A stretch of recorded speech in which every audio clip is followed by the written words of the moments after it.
Iya. Nah, Assalamualaikum warahmatullahi wabarakatuh. Waalaikumsalam warahmatullahi wabarakatuh. Terima kasih. Selamat siang bagi Ibu Bapak semuanya. Terima kasih telah memprioritaskan hadir pada kegiatan tutorial webinar pertama kita kali ini. Izinkan saya memperkenalkan diri sebagai tutor ya, karena sebetulnya di sini saya pun masih sama-sama belajar ya. Jadi kita kedudukan kita itu sebagai partner belajar lah ya istilahnya, bukan sebagai guru ataupun murid dan yang lainnya. Karena saya rasa Bapak Ibu semua di sini calon guru profesional ya, bahkan mungkin beberapa sudah terjun atau mengajar langsung di kelas. Nah, ya pertama-tama kita perkenalan dulu, setelah itu nanti kita mulai masuk ke bahasan mengenai bagaimana mata kuliah karya ilmiah ini, kemudian nanti keluarannya seperti apa, dan yang lain-lainnya. Nah, izinkan saya memperkenalkan diri terlebih dahulu, kemudian nanti diikuti dari Ibu Bapak semua ya. Ya, perkenalkan untuk Bapak Ibu semuanya, nama saya Asep Hadian Hadinata. Saya saat ini sedang sedang tergabung dalam rangkaian kegiatan PPPK 2023 lalu. Saat ini saya berdomisili di Bandung, Jawa Barat. Nah, kemudian untuk sebetulnya kalau dilihat dari bidang latar belakang pendidikan, saya bukan dari kependidikan ya Ibu Bapak semua. Saya pernah kuliah di Universitas Padjadjaran mengambil jurusan kimia dan alhamdulillah lulus tahun 2018. Kemudian diikuti lanjut ke jenjang magister di tahun 2019. Nah, kemudian saat itu saya masih mulai meraba-raba atau mulai masuk ke dunia kependidikan. Saya mencoba mengajar di beberapa sekolah di tingkat SMP dan tingkat SMA. Nah, kemudian di tahun lalu, tepatnya di tahun 2022, saya mencoba mengikuti program, mungkin Bapak Ibu pernah dengar ya, ada yang namanya PPG Prajabatan. Nah, saya tergabung ke dalam salah satu alumni PPG Prajabatan pada tahun 2022, gelombang kedua. Nah, kemudian ya di sini saya ingin coba sharing-sharing dengan Bapak Ibu semua mengenai bagaimana kita memperdalam atau mempelajari hal-hal terkait pedagogi dan kependidikan. Nah, kemudian bisa dibilang saya mulai menjadi tutor di UT sebagai tutor dalam kegiatan tutorial online itu di tahun 2022 semester pertama. Jadi kurang lebih kelas yang saya ikuti bersama Bapak Ibu ini adalah kelas keempat saya dalam membimbing karya ilmiah seperti itu. Jadi nanti untuk kedepannya kita sama-sama belajar untuk menyusun suatu karya ilmiah, yang mana karya ilmiah ini merupakan salah satu syarat kelulusan bagi Bapak Ibu semuanya ya. Nah, saya rasa perkenalan dari saya dicukupkan dulu, barangkali nanti ada pertanyaan nanti di belakang saja ya, maksudnya setelah kegiatan ini selesai. Nah, selanjutnya saya persilakan bagi Bapak Ibu yang barangkali ada yang ingin memperkenalkan dirinya terlebih dahulu. Ya, silakan ya.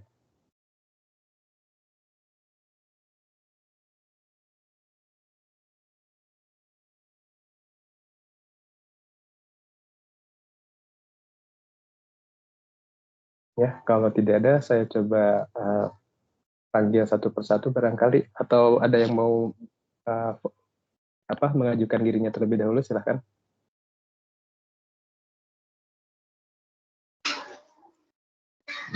Assalamualaikum warahmatullahi wabarakatuh. Waalaikumsalam warahmatullahi wabarakatuh. Izin Bapak, nama saya Nordin. Ya, silakan Pak Nurdin. Saya mengajar di SDN 002 Batuaji, Kota Batam, Pak. Iya. Ya. Baik, itu saja Pak. Terima kasih. Ya, baik. Terima kasih Pak Nurdin. Salam kenal juga ya.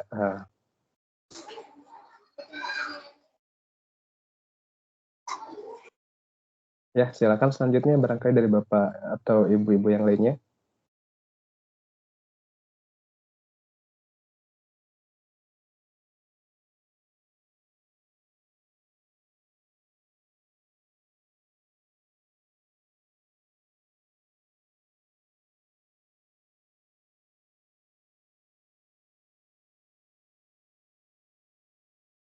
Dari Bu Okta barangkali.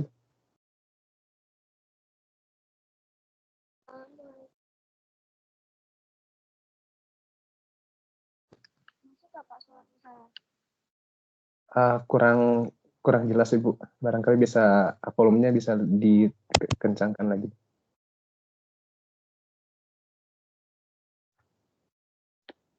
Perkenalkan, nama saya Okta Kusmala Dewi. Saya dari Pokjar Padang Cermin, Bandar Lampung.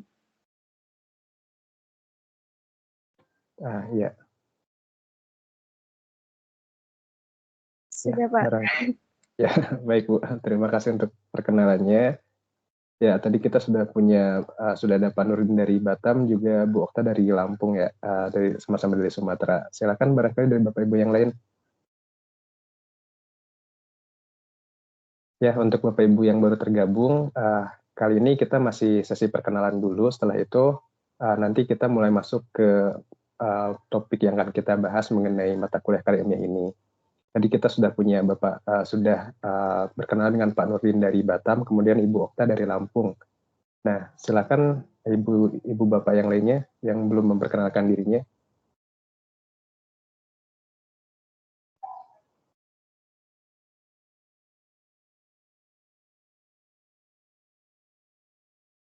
Ada volunteer atau saya coba panggil ya? Assalamualaikum warahmatullahi wabarakatuh. Waalaikumsalam. Nama saya Purnama Sabila, saya dari Pokjar Asahan, UPBJJ UT Medan. Terima kasih, Pak. Iya, sama-sama Ibu. Iya, salam kenal Bu Purnama. Nah, masih dari Pulau Sumatera ya. Oke, baik, dari Bapak Ibu yang lainnya dipersilahkan. Assalamualaikum Pak, mohon izin. Ya, silakan Pak. Waalaikumsalam. Terima kasih Pak Tutor, Pak Asep Hadiana Diata. Mohon izin saya memperkenalkan diri. Nama saya Lukmanul Hakim, saya dari UPBJJ Bogor. Ya, iya. Sekian Pak, terima kasih. Salam kenal juga buat kawan-kawan semuanya. Ya, salam kenal juga untuk Pak Lukman dari Bogor. Nah, ya kebetulan untuk zona waktu kelas ini semuanya di Indonesia bagian barat ya. Jadi kurang lebih ya pasti antara Jawa dan Sumatera ya. Ya, silakan bagi Bapak Ibu yang lainnya yang belum memperkenalkan diri.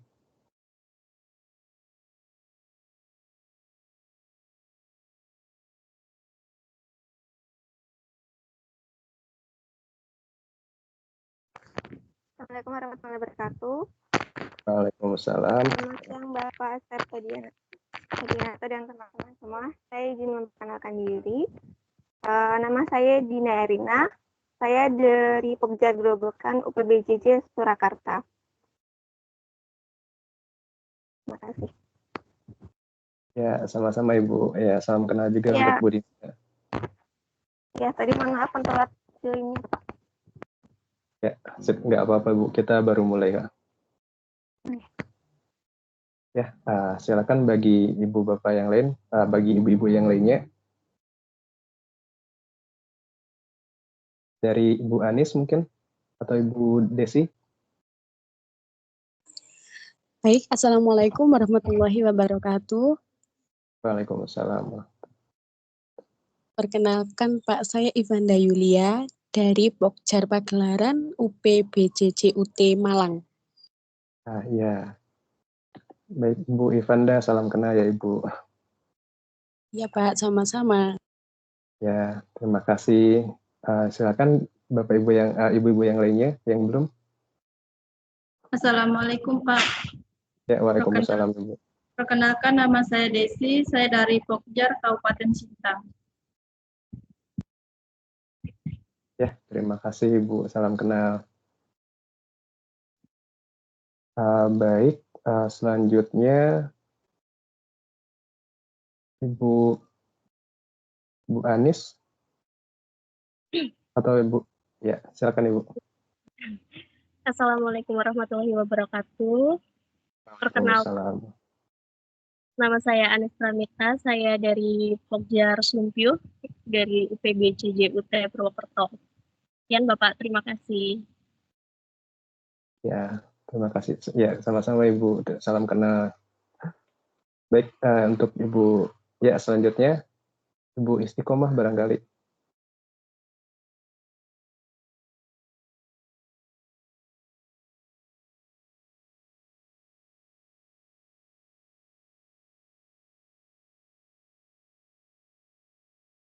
Ya, Ibu Istiqomah, apakah hadir bersama kita?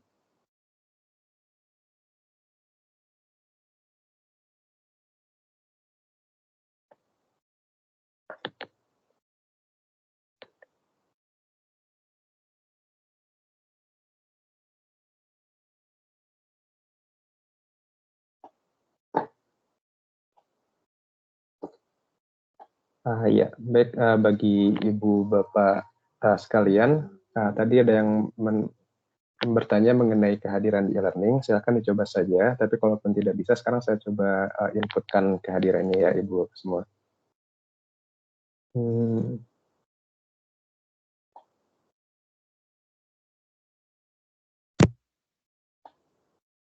Bapak.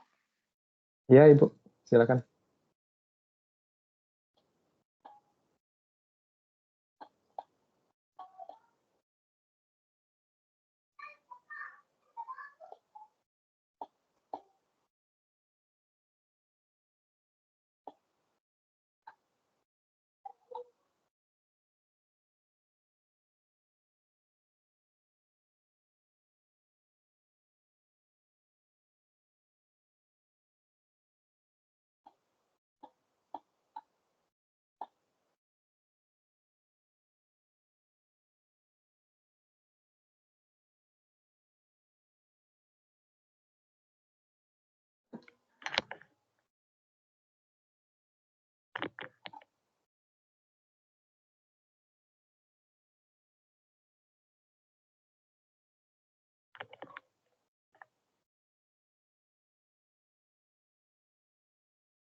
Ya, Ibu Istiqomah, tadi belum perkenalan ya Ibu, silakan. Assalamualaikum warahmatullahi wabarakatuh. Nama saya Istiqomah. Saya dari UPJJ Palembang. Tepatnya Pokjarnya Batu Raja. Batu Raja, iya Bu. Terima kasih, Pak. Ya, sama-sama Ibu. Salam kenal untuk Bu Istiqomah, juga untuk Bapak Ibu semuanya.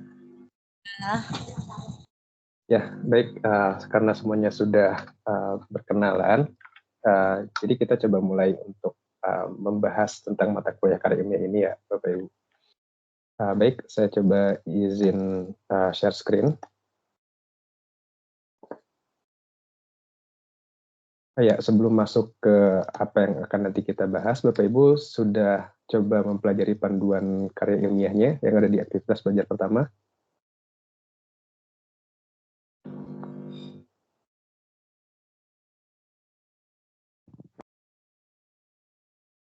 Nah, kurang lebih panduan yang ini ya.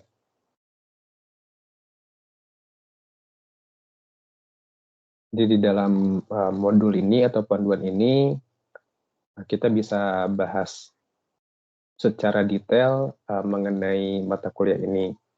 Begitupun dengan nanti output yang akan kita hasilkan setelah mengikuti perkuliahan tutorial online karya ilmiah ini. Ya, meskipun secara bobotnya 0 SKS, tapi ya ini mata kuliah yang cukup krusial ya. Jadi kita coba laksanakan kegiatan ini santai tapi serius juga ya Ibu Bapak semuanya. Nah, baik, kalau gitu kita coba mulai masuk ke pokok bahasannya. Nah, ini saya ambil dari ini materinya saya ambil dari pembekalan untuk tutor ya. Pada awal saya bergabung di tahun 2022 lalu, jadi mengenai mata kuliah karya ilmiah untuk program sarjana dan diploma. Nah, sebetulnya beberapa informasi yang ada di sini itu sudah bisa Bapak Ibu akses di laman e-learning-nya. Mengenai yang pertama tentang karya ilmiah itu. Nah, untuk Bapak Ibu yang sebelumnya pernah kuliah di tempat lain sebelum di UT atau ya yang melakukan konversi mata kuliah, saya rasa sudah tidak asing ya dengan yang namanya karya ilmiah. Terlebih mungkin Bapak Ibu yang pernah menulis skripsi atau makalah. Nah, jadi dalam konteksnya itu untuk karya ilmiah ini, jadi artikel ilmiah itu, jadi bisa dibilang luaran yang akan kita hasilkan nantinya adalah suatu artikel ilmiah. Nah, bisa dianggap itu adalah suatu tulisan yang isinya laporan sistematis mengenai hasil kajian atau hasil pemikiran. Nah, hasil kajiannya ini bisa Bapak Ibu peroleh dari misalnya penelitian di kelas atau kajian mengenai suatu topik yang mana itu menjadi topik yang menarik perhatian Bapak Ibu atau yang Bapak Ibu kuasai.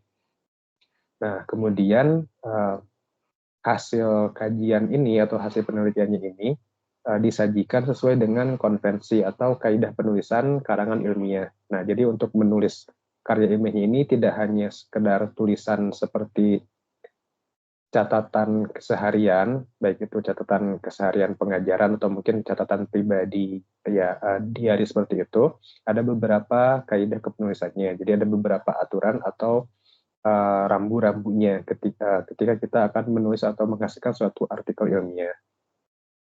Nah, kemudian Bapak Ibu selaku peserta mata kuliah karya ilmiah ini, yaitu mahasiswa program Diploma 4 atau Sarjana, yang sebelumnya melakukan registrasi mata kuliah karya ilmiah ini. Nah, mungkin ada beberapa dari Ibu Bapak yang saya tidak mengambil, tapi kenapa ikut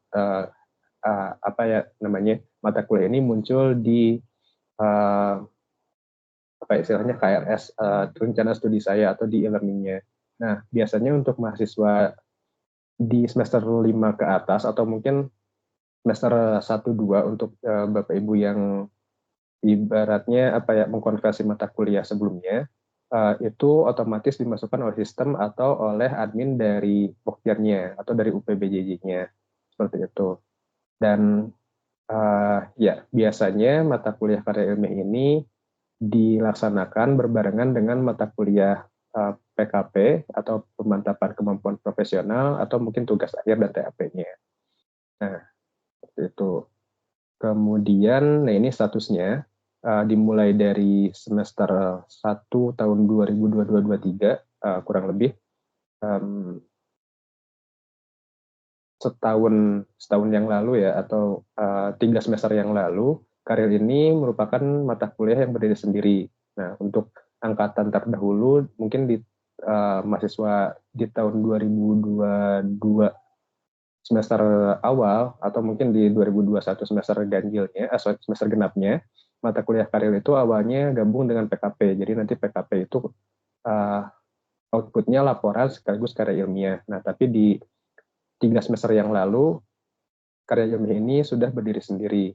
Dan ya sesuai dengan keterangannya, bobot SKS itu 0. Nah, kemudian topik atau permasalahan dalam artikel ilmiahnya ini disesuaikan dengan bidang keilmuan dari program studi yang Ibu Bapak tempuh. Nah, dalam hal ini kita terkait pendidikan sekolah dasar ya di PGSD, pendidikan guru sekolah dasar. Nah, kemudian artikel ilmiahnya ini dapat bersumber dari kajian pustaka, jadi tidak harus dari penelitian lapangan yang telah Bapak Ibu kerjakan, atau bisa juga dari hasil penelitian. Nah, jadi untuk mahasiswa FKIP, artikel ilmiahnya ini biasanya bersumber dari kajian pustaka. Misalnya Bapak Ibu diperkenalkan dengan, ya yang terbaru kan kita mulai memasuki kurikulum Merdeka, kemudian di sana ada beberapa model pembelajaran baru. Nah, Ibu Bapak ingin mengulas atau mendalami model pembelajaran tersebut. Nah, itu diperbolehkan menjadi salah satu tema karya ilmiah untuk tutorial, untuk tutor mata kuliah ini. Nah, ataupun misalnya Bapak Ibu melaksanakan PKP, yang mana nanti dari hasil laporannya itu kita ubah beberapa data pentingnya atau formatnya, bukan lagi sebagai laporan, tapi sebagai sumber utama atau sebagai bahan dalam menulis karya ilmiahnya. Jadi tidak harus dari PKP-nya, bisa juga berbeda, atau mungkin dari beberapa istilahnya kita sebut artikel review ya, karena mengambil dari artikel-artikel ilmiah yang lain. Kita buat seperti rangkumannya, kemudian kita sajikan dalam bahasa kita sendiri atau kita parafrasekan seperti itu. Nah, kemudian syarat kelulusannya yang pertama itu Bapak Ibu ketika selesai membuat karya ilmiahnya atau artikel ilmiahnya itu minimal mendapatkan nilai 75. Nah, untuk kriteria penilaiannya nanti ada di bagian menjelang akhir. Nah, kemudian untuk apa ya, nanti karena ini sifatnya tulisan ilmiah, jadi nanti ada pengecekan similarity atau tingkat plagiasinya. Nah, untuk tingkat plagiasinya bisa dikatakan lulus itu ketika kurang dari 30%. Nah, ada beberapa kasus ketika pas 30% itu dapat diluluskan juga. Tapi untuk lebih amannya, mungkin di antara ini agak sedikit apa ya namanya, agak sedikit tricky ya istilahnya, agak yang diharapkan itu adalah tingkat plagiasi di bawah 30%.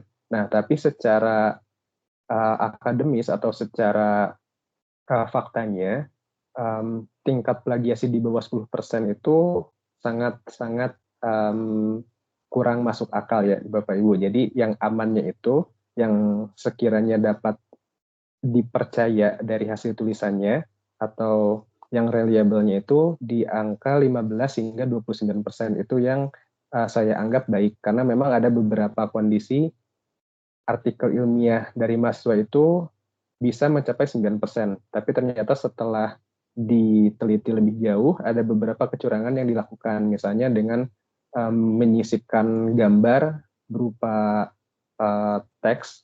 Nah, yang seharusnya itu adalah dibuat dalam bentuk ketikan atau dalam bentuk teks seperti itu.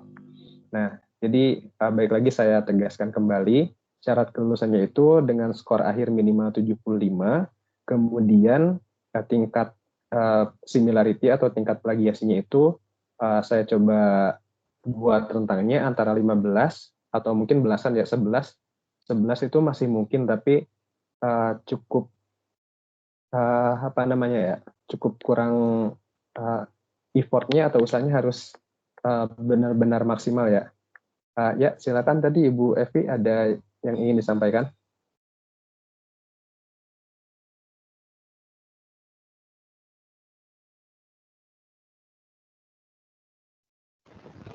Maaf Pak, baru bisa bergabung karena sinyal baru bisa, karena di sini hujan Pak, jadi baru masuk saya.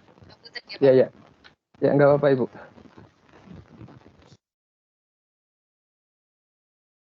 Oke. Ya, kita coba lanjut lagi ya. Terima kasih sudah konfirmasi ya Ibu Evi.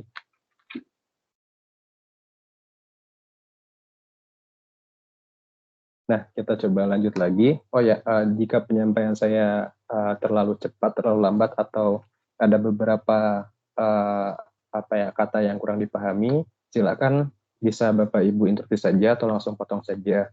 Kemudian jika ada yang ingin ditanyakan, bisa langsung coba tanyakan saja. Nah, ya kita coba lanjutkan. Jadi itu tadi ya, yang aman itu tingkat plagiasinya di antara 15 hingga 29%. Nah, kemudian untuk hasil akhirnya, untuk status kelulusannya itu adalah nanti lulus atau tidak lulus, seperti itu.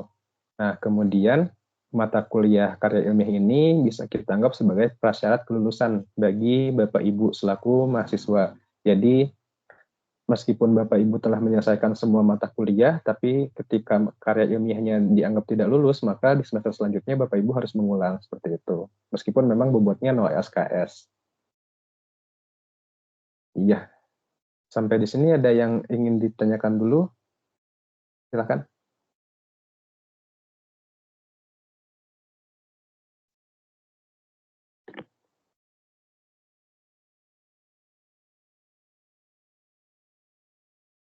Ya, jika tidak ada kita coba lanjutkan dulu ya, Ibu Bapak.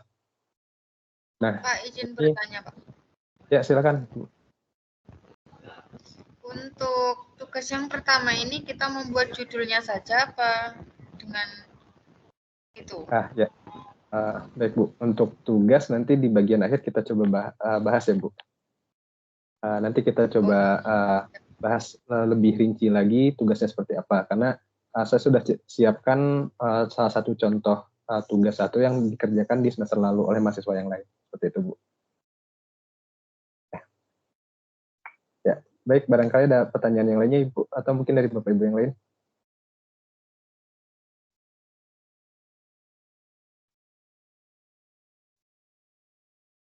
Ya, baik. Jika tidak ada, nah ini kita coba lanjutkan kembali. Jadi untuk secara garis besar, Bapak Ibu dibagi menjadi dua kelompok mahasiswa, yaitu mahasiswa yang belum pernah mempublikasikan karya ilmiah, dan Bapak Ibu yang pernah mempublikasikan karya ilmiah. Nah, jadi untuk Bapak Ibu yang belum pernah, sangat disarankan mengikuti tutorial webinar 1-4 sampai akhir, kemudian mengikuti tutorial online-nya. Jadi melakukan pembimbingan secara penuh dari awal hingga nanti di akhir masa tutorial. Nah, karena itu merupakan tadi ya salah satu syarat kelulusan bagi Bapak Ibu semuanya.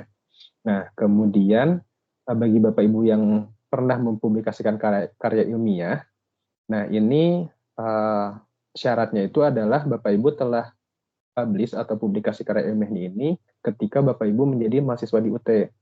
Nah, misalnya gini Pak, kalau misalnya saya mahasiswa yang melakukan konversi mata kuliah di kampus sebelumnya, saya pernah melakukan publikasi juga, dan kebetulan sama-sama pendidikan tapi bukan PGSD. Apakah itu bisa dianggap sebagai karya ilmiah? Nah, untuk kalau kasusnya seperti itu, ya mohon maaf karena Bapak Ibu kan sebelumnya belum tergabung di UT, jadi karya ilmiahnya tidak bisa dianggap valid ya untuk mata kuliah ini. Jadi disarankan atau diharuskan mengikuti karya ilmiah atau mengikuti tutorial online seperti mahasiswa yang lainnya, seperti itu. Nah, kecuali kalau misalnya di semester awal Bapak Ibu sudah pernah publikasi semester awal setelah kuliah di UT ya, maksudnya seperti itu. Nah, itu untuk kondisinya. Kemudian kita masuk ke kriteria artikel ilmiahnya. Nah, di sini untuk penulisan artikel ilmiahnya itu kita mengikuti kaidah penulisan karya ilmiah, yang mana kaidahnya itu dapat Bapak Ibu pelajari di panduan MKWI 4560 yang ada di aktivitas belajar 1. Nah, dan itu sebetulnya tidak perlu dibaca semua, nanti ada bagian-bagian yang akan kita highlight, yang kita soroti lebih jauh ya, lebih sering, karena bagian-bagian itu yang menjadi fondasi kita dalam menyusun karya ilmiahnya. Nah, kemudian di sini sebagai salah satu syarat referensi, minimalnya ada 10 referensi. Nah, 10-nya ini terdiri atas artikel dan buku, yang mana artikelnya itu diharapkan didapat dari artikel yang termuat dalam jurnal. Syaratnya itu minimal 5 tahun terakhir. Berarti kurang lebih paling tua itu di tahun 2019 ya, atau 2018 masih memungkinkan lah ya. Nah, kemudian untuk bukunya itu tidak diberi batasan, tapi saya sarankan paling lama itu awal tahun 2000 lah kurang lebih, karena masih cukup banyak buku-buku yang terbit di awal tahun 2000 hingga 2010-an atau mungkin 2020-an ini. Nah, lalu karena ini sifatnya berupa karya ilmiah, maka harus bebas dari plagiasi dan tindakan tidak terpuji lainnya. Misalnya ada beberapa, mohon maaf, mungkin ada manipulasi data dan yang lain-lainnya, itu sangat-sangat tidak dianjurkan seperti itu. Nah, kemudian ya, ini untuk rangkaian aktivitas belajarnya. Untuk lebih detailnya bisa Bapak Ibu cek juga ya di aktivitas belajar 1, ada rinciannya, yang mana di sesi pertama itu Bapak Ibu belajar secara mandiri di bagian pendahuluan, kemudian kita masuk ke sesi kedua, yaitu ada tutorial webinar yang sekarang kita laksanakan, lalu ada tugas 1. Nah, untuk rincian tugasnya nanti kita bahas di akhir setelah ini. Kemudian di sesi ketiga nanti kita memasuki tutorial online yang artinya Ibu Bapak belajar secara mandiri kembali dan Bapak Ibu dihadapkan pada tugas kedua. Kemudian di sesi keempat kita menghadapi tutorial webinar yang kedua, yang mana nanti setelahnya Bapak Ibu dihadapkan pada tugas ketiga. Nah, biasanya di web kedua nanti saya membahas tugas 1 dan tugas 2 yang telah Bapak Ibu kerjakan. Nah, kemudian tugas 3-nya nanti kita bahas di web ketiga. Nah, jadi kita kembali lagi ke sesi perkuliahannya atau aktivitas pembimbingannya. Setelah sesi keempat, kita masuk ke sesi kelima. Jadi Bapak Ibu melanjutkan tugas ketiga. Nah, pada tugas ketiga ini kita mulai memasuki pembimbingan secara intensif ya. Jadi Bapak Ibu bisa bisa mencoba melaksanakan secara mandiri, atau apabila Bapak Ibu ada kendala bisa kita coba diskusikan di grup, atau misalnya bisa langsung konsultasikan secara mandiri atau secara pribadi ke saya. Bisa melalui e-learning, bisa melalui email atau melalui WhatsApp ya, seperti itu. Nah, kemudian di sesi ke-6-nya atau pekan ke-6 kita memasuki ke tutorial webinar ketiga. Biasanya di sini saya membahas tugas 3 yang telah Bapak Ibu kerjakan. Kemudian Bapak Ibu diharapkan sudah masuk ke tugas keempat. Nah, kemudian di sesi ke-7-nya kita masuk ke tutorial webinar keempat yang terakhir dan melanjutkan tugas keempatnya. Lalu di sesi ke-8 yang terakhir diharapkan karya ilmiah atau artikel ilmiah Bapak Ibu itu sudah final, sudah bisa final, sudah bisa dipublish. Nah, jadi kalau kita lihat rentetan tugasnya, pekan ini kita masuk ke tugas 1. Kemudian tugas 1 itu isinya mengenai judul, lalu referensi, dan beberapa rangkuman dari referensi yang Bapak Ibu kerjakan. Juga ada kerangkanya ya kalau tidak salah. Atau itu di tugas 2, nanti kita coba cek lebih detail lagi ya. Kemudian di tugas 2, Bapak Ibu akan belajar melakukan sitasi atau mengambil kutipan. Nah, nanti ada kutipan langsung dan kutipan tidak langsung. Itu kita bahas di web yang kedua. Jadi sekaligus kita membahas tugas 1 dan 2-nya, atau mungkin kita bisa bahas dulu tugas 1, lalu dilanjutkan ke cara mengutip, tata cara mengutipnya ya, meskipun itu ada di panduan karya ilmiahnya, di modul panduan karya ilmiah. Kemudian di tugas ketiga, barulah Bapak Ibu menyusun bisa dibilang draft karya ilmiahnya atau prototipenya. Jadi masih dalam bentuk naskah karya ilmiah. Nah, setelah tugas 3 selesai, baru Bapak Ibu masuk ke tugas keempat, yaitu penyempurnaan karya ilmiahnya. Nah, di tugas keempat nanti, di aktivitas belajar 11, Bapak Ibu baru bisa memeriksa atau cek tingkat plagiasinya. Nah, jadi sebelum tugas 3-nya sesuai dengan kriteria atau sesuai dengan kaidah dan panduan karya ilmiahnya, itu biasanya tidak saya loloskan ke tugas keempat seperti itu. Jadi di tugas keempat itu ketika karya ilmiah Bapak Ibu sudah sesuai dari mulai kerangkanya, dari mulai strukturnya, kemudian dari isinya, juga dari kebahasaannya. Itu kalau sudah sesuai semua, baru saya loloskan ke tugas keempat. Karena nanti di tugas keempat itu Bapak Ibu hanya diberi 3 kali kesempatan untuk menguji tingkat plagiasinya seperti itu. Nah, kemudian di bagian akhir, nanti di sesi ke-8, Bapak Ibu diharapkan sudah menyempurnakan karya ilmiahnya atau sudah ideal lah ya istilahnya. Dari isinya sudah sesuai, kemudian dari strukturnya, dari tata bahasanya, dan juga tingkat plagiasinya itu sudah di bawah 30%. Nah, setelah itu Bapak Ibu baru mengisi yang terakhir, itu ada yang namanya lembar bebas plagiasi. Nah, nanti akan Bapak Ibu temui sendiri ya di laman e-learning-nya, yang mana itu merupakan suatu pernyataan yang isinya menandakan bahwa karya ilmiah atau artikel ilmiah yang Ibu Bapak tulis, hanya mencantumkan judulnya biasanya, itu bebas dari tingkat dari kecurangan atau bebas plagiasi, dan biasanya disertai dengan tanda tangan di atas materai seperti itu. Nah, itu untuk rangkaian pembimbingan tutorialnya. Kemudian kita coba lanjutkan lagi. Nah, ini rinciannya ya, di bagian pendahuluan atau kegiatan belajar 1, sesi pertama itu kegiatan belajar mandiri.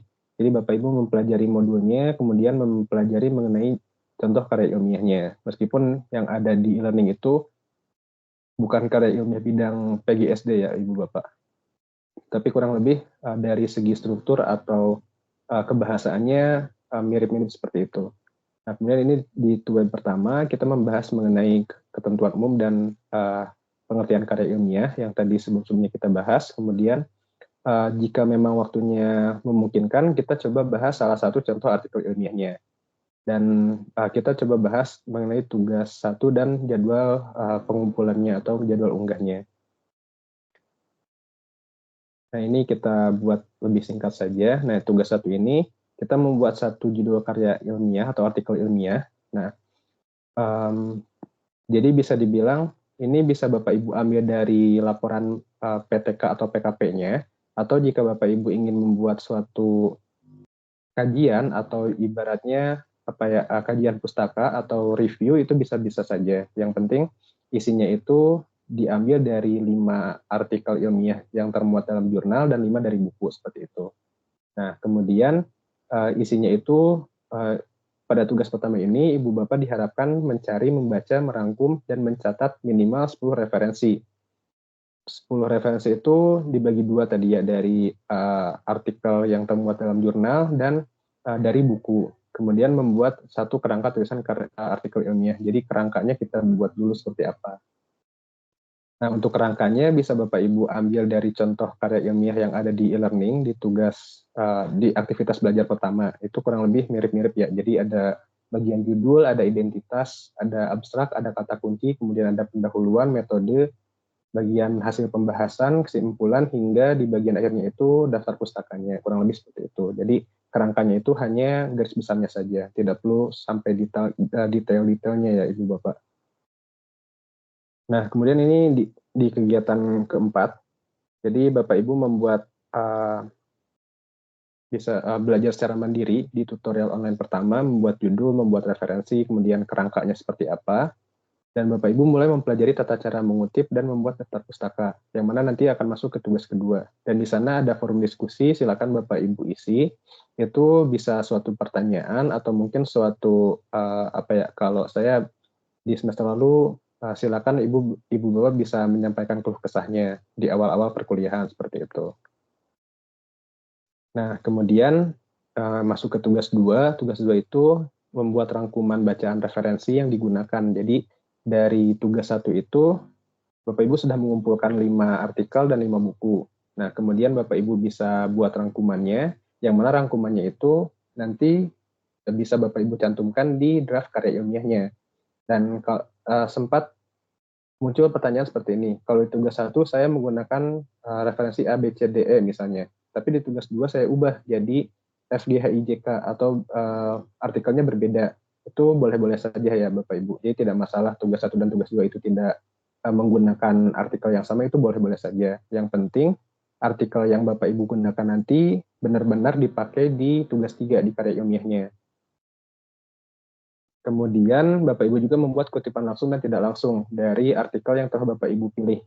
Nah, di bagian akhirnya membuat daftar pustaka. Nah, untuk daftar pustakanya kita punya formatnya, kita pakai APA style. APA stylenya ini bisa Bapak Ibu cek di panduan karya ilmiah.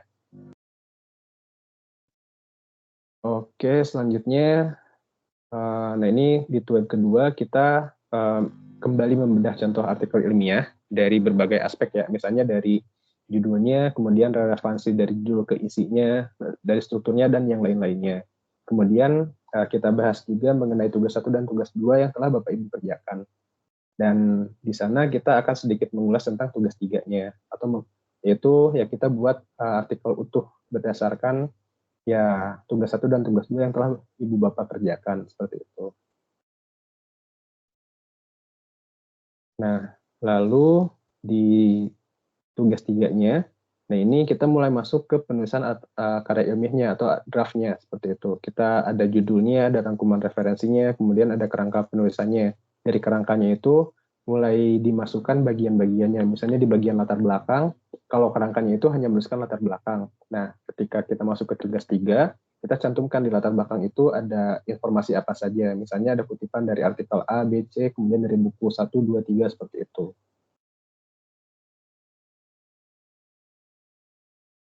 Nah, lalu Bapak Ibu mengunggah tugas 3 atau mengumpulkan tugas 3. Nah, nanti ini ada panduannya juga di e-learning-nya. Jadi saya coba skip saja ya, karena nanti berjalan lah. Kemudian di web ketiga, kita membahas draft artikel atau tugas 3 yang telah Bapak Ibu kerjakan. Jadi nanti ada misalnya bagian mana yang perlu diperbaiki, bagian mana yang sudah sesuai. Dan biasanya itu saya ulas untuk setiap mahasiswanya. Jadi diharapkan di web ketiga ini Bapak Ibu lebih memprioritaskan untuk hadir ya. Bukan berarti web yang lainnya itu tidak begitu penting, tapi ya bisa dibilang yang lebih krusialnya di web ketiga dan keempat nanti, seperti itu. Nah, kemudian tugas 4-nya ini, Bapak Ibu memperbaiki tugas 3 yang telah kita review bersama di web ketiga tadi. Ya, di web ketiga sebelumnya. Jadi, Bapak Ibu bisa melaksanakan secara mandiri, ataupun bisa sambil berdiskusi di grup, atau mungkin mengkonsultasikannya ke saya secara pribadi, saya Japri atau di personal chat seperti itu. Nah, kemudian di tugas keempatnya ini, Bapak Ibu sudah membuat artikel ilmiahnya yang secara utuh, ada judul, ada abstrak, ada kata kunci, kemudian itu salah satu bagian yang menjadi apa ya, yang nantinya dikhususkan ya. Jadi Bapak Ibu mengcopy atau mengetik ulang judul, abstrak, dan kata kuncinya, itu bisa copy paste sebetulnya ya. Nanti ada kolom-kolomnya, Bapak Ibu masukkan ke sana, kemudian artikel ilmiahnya itu diunggah ke laman di bagian aktivitas belajar 11, lalu ada pernyataan bebas plagiasi yang sebelumnya pernah kita bahas. Nah, kemudian kita di web 4 ini biasanya kita melakukan pembahasan mengenai tugas 4-nya atau revisi tugas ketiga. Biasanya seperti itu. Jadi nanti ada beberapa mungkin kriteria dari tugas 3 atau tugas 4 yang sudah sesuai, yang sudah mempunyai tingkat plagiasi di bawah 30%, yang nilainya sudah lebih baik, itu bisa kita coba bahas, kita coba bedah lebih lanjut ya, bagian mananya, kemudian itu diharapkan dapat menjadi motivasi bagi Bapak Ibu yang sekiranya masih terkendala dalam membuat karya ilmiahnya, seperti itu.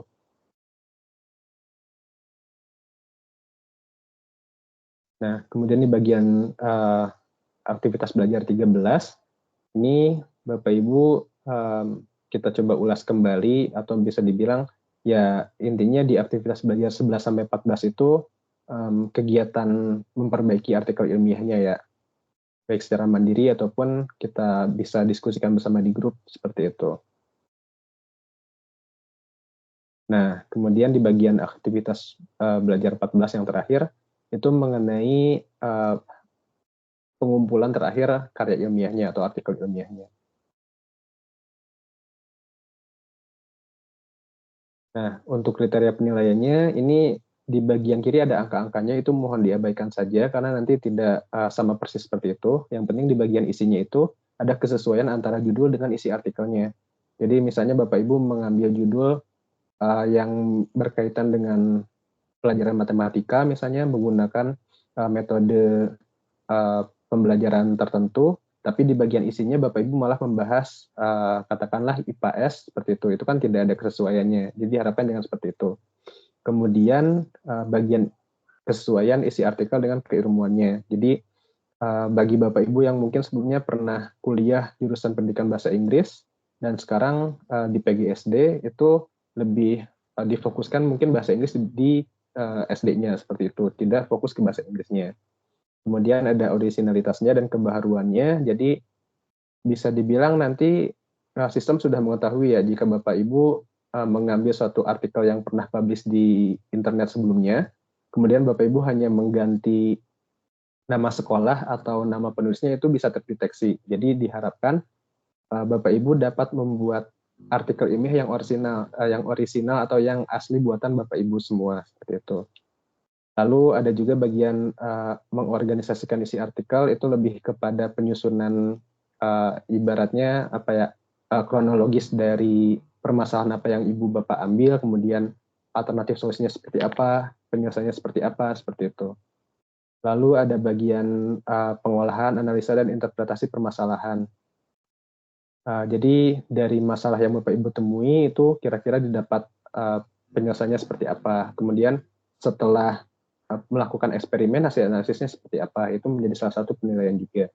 Lalu di bagian akhir ada kemampuan menyimpulkan bahasan. Nah, ya ini secara umum ya, dari penelitian yang telah Bapak Ibu kerjakan, dapat disimpulkan seperti apa.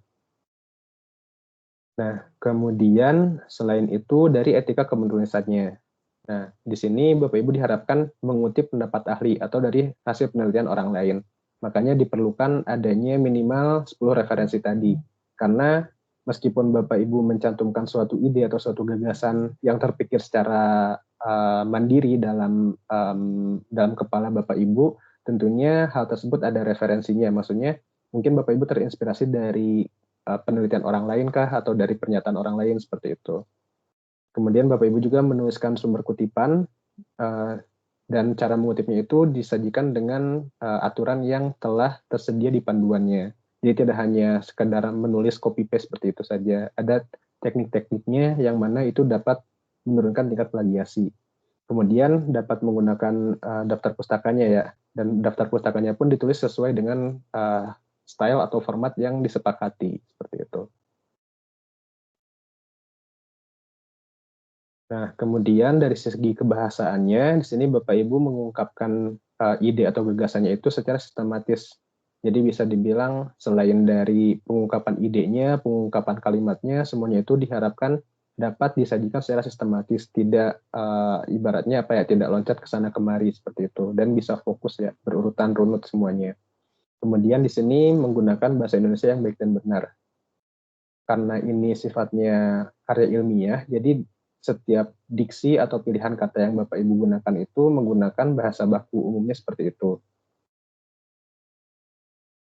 Nah, ini untuk gambaran besar mengenai karya ilmiahnya ya. Dan ini penilaian yang terakhir, mulai dari format kepenulisannya. Di sini ada tata tulisnya ya, dari ukuran kertas yang digunakan, kemudian dari tipografinya, karena beberapa kali typo atau kesalahan ketik itu berpengaruh ke tingkat plagiasinya ya. Jadi seminimal mungkin di dalam artikel ilmiah yang Bapak Ibu buat nanti tidak ada tipe sebagus mungkin ya, atau tipenya itu seminimal mungkin lah. Kemudian dari kerapian ketiknya ada ibaratnya dalam membuat paragraf itu ada apakah dia sejajar semua, apakah ada alinea yang menjoroknya seperti itu.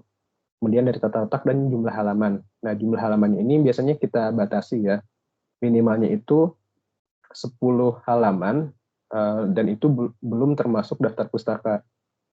Artinya dari judul sampai ke kesimpulan itu minimalnya 10 halaman dan maksimalnya biasanya itu di 25 halaman. Jadi kembali lagi idealnya itu adalah ada di belasan lah ya, kurang lebih 11 hingga 19 halaman, belum termasuk daftar pustaka. Idealnya seperti itu. Tapi jika Ibu Bapak ingin mengambil minimal, ya minimalnya itu 10 halaman sampai ke bagian kesimpulan, dan maksimalnya biasanya itu di 20 atau 25 halaman sampai ke kesimpulannya, seperti itu. Dan di sini ya lagi-lagi penulisan daftar pustaka, kemudian referensi yang dikutipnya itu minimal 5 artikel jurnal yang terbit 5 tahun terakhir dan 5 buku, seperti itu. Ini mengenai penyelenggaraan mata kuliah karya ilmiahnya. Barangkali ada pertanyaan dulu dari Bapak Ibu. Saya persilahkan.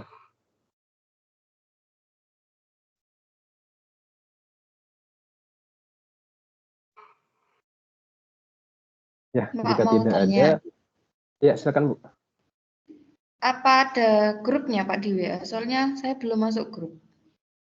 Oh iya Bu, Ibu sudah bisa akses e-learningnya kan ya? Sudah Pak. Nah, Ibu bisa cek pesan grup di sana. Ibu bisa cek ke pesan-pesan sebelumnya. Di sana saya sudah cantumkan link untuk grup WhatsApp-nya. Dan kalaupun belum ada, nanti saya coba kirimkan ulang. Ya, soalnya saya cari nggak ada Pak tadi. Ya Bu. Nanti saya coba kirim ulang saja kalau kayak gitu. Ya Pak, siap. Ya, siap. Ya, barangkali ada pertanyaan lainnya Bu, silakan.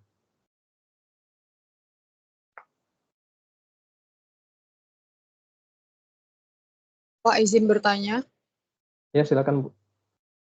Kalau misalnya kita kan buat 10 referensi, 5 jurnal, 5 buku. Kalau misalnya yang kita masukkan di Karil nanti, misalnya kan 5 itu, tapi yang dimasukkan cuma 3, jadi ada yang nggak dimasukkan ke dalam Karil itu gimana, Pak? Aman atau enggak? Ya Bu, itu secara gamblang saya sampaikan tidak aman ya, karena nanti itu termasuk ke salah satu area penilaiannya. Jadi seminimal-minimalnya itu dari satu referensi minimalnya Ibu mencantumkan satu kalimat dari artikel jurnal yang Ibu pilih seperti itu, Bu. Terima kasih, Pak. Ya, sama-sama Ibu.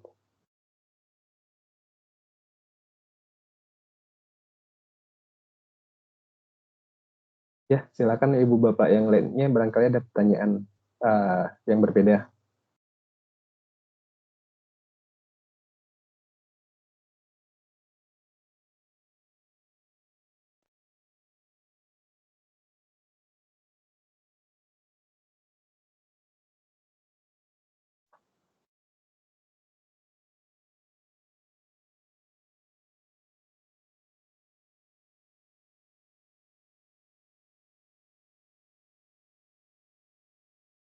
Ya, baik, jika tidak ada, ini mengenai panduan karya ilmiahnya, saya rasa bisa Bapak Ibu cek secara mandiri ya. Di sini secara garis besar, ya silakan Ibu. Iya, mau nanya Pak, ini kan kalau misal pencarian referensi judul itu biasanya itu ranahnya kemana Pak ya? Misal, contohnya seperti apa Pak? Biasanya referensi judul itu mempengaruhi nanti isi, maksudnya gitu Pak. Ya, baik Bu, saya coba interpretasi pertanyaannya. Mungkin yang dimaksud di sini lebih ke ranah tema yang Ibu Bapak pilih dalam karya ilmiahnya nanti. Jadi misalnya Ibu sekarang melaksanakan PKP atau mungkin Ibu ingin melakukan membuat karya ilmiah berdasarkan studi kajian literatur tadi ya. Nah, misalnya dalam PKP atau kajiannya itu Ibu ingin mengambil atau menerapkan di pelajaran, katakanlah pelajaran bahasa Indonesia, kemudian ingin menggunakan mungkin model pembelajaran discovery. Nah, jadi bisa dibilang poin yang nanti Ibu sorot itu adalah pelajaran bahasa Indonesianya, dan di pelajaran bahasa Indonesia pun itu cukup banyak materinya ya. Misalnya mengenai paragraf induktif atau deduktif seperti itu. Nah, itu bisa menjadi kata kunci dalam penentuan atau pencarian referensi artikel ilmiahnya. Kemudian selain itu bisa juga Ibu cari mengenai discovery learning-nya seperti itu. Oh, misalnya di pelajaran bahasa Indonesia atau di pelajaran matematika begitu Pak ya? Iya, betul Bu. Atau apanya gitu yang mau dicari? Betul. Jadi misalnya kalau misalnya saya buat judulnya seperti ini, penerapan katakanlah discovery learning untuk siswa kelas 5 dalam pelajaran IPS untuk materi rangka manusia atau rangka bagian tubuh manusia seperti itu. Nah, di sana kan ada beberapa variabelnya ya, misalnya discovery learning-nya, kemudian di mata pelajarannya, kemudian di materi yang diajarkannya. Nah, 3 hal itu bisa menjadi keyword atau kata kunci ketika Ibu mencari referensi masing-masing. Jadi di sana sudah ada, minimalnya sudah ada 3 seperti itu Bu. Iya. Ya Pak. Pak, terima kasih penjelasannya ya. Ya, sama-sama Ibu. Nah, kemudian ini satu tambahan juga ya. Tadi kan saya ingin membuat judulnya itu mengenai penerapan discovery ke siswa kelas 5 di pelajaran IPA tentang materi sistem rangka pada tubuh manusia seperti itu. Nah, misalnya yang saya dapatkan itu discovery learning, tapi untuk katakanlah mata pelajaran yang lain, itu boleh-boleh saja Ibu Bapak gunakan sebagai referensi, karena yang diambilnya itu discovery learning-nya, seperti itu. Kemudian Ibu Bapak mencari mengenai mengenai pembelajaran IPA. Nah, pembelajaran IPA di referensi yang Ibu temukan atau yang Bapak temukan itu mengenai penerapan katakanlah metode ceramah, itu tidak masalah juga ya. Yang penting di sana ada informasi yang bisa Bapak Ibu gunakan untuk mendukung ide atau mungkin permasalahan yang Bapak Ibu angkat di karya ilmiahnya, seperti itu. Ya, barangkali ada pertanyaan yang lainnya dari Bapak Ibu yang lain, saya persilakan.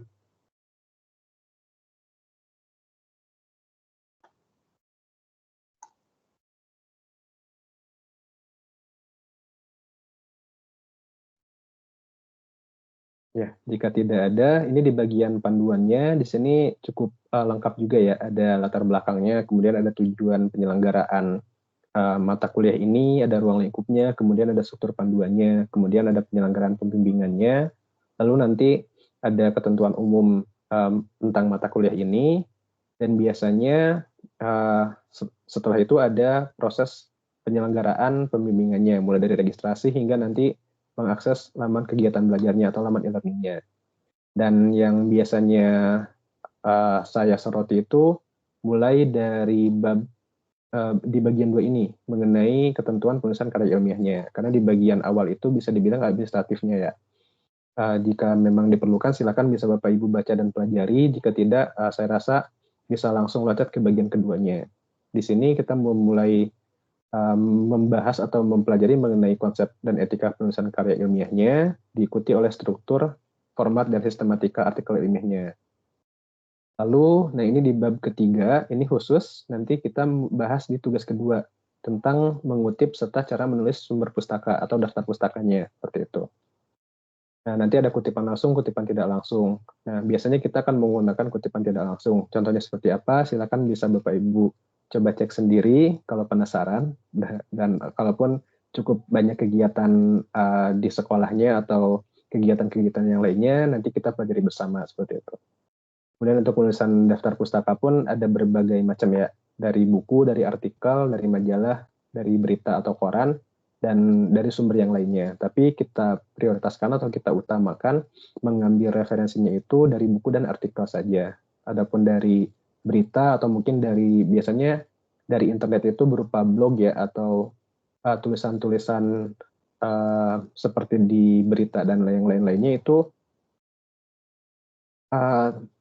sebisa mungkin dihindari karena bisa dibilang apa ya, tingkat validitasnya itu cukup rendah, jadi kurang bisa begitu dipertanggungjawabkan.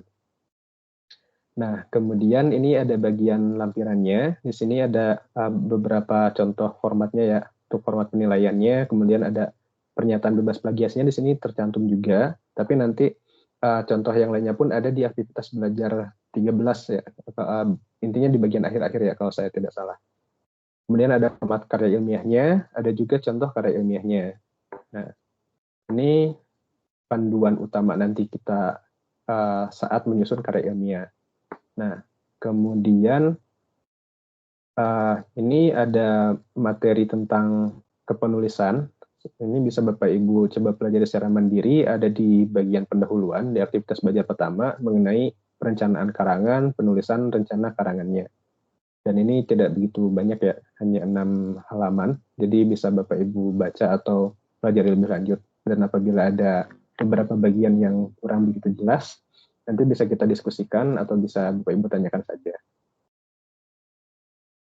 Nah, ini tentang pra penulisannya seperti apa, kemudian pada apa saja yang perlu dicari atau dipersiapkan, kemudian membuat kerangkanya seperti apa, dan pada mulai proses menulis hingga nanti di bagian penyuntingan atau pengeditan hingga di bagian akhirnya.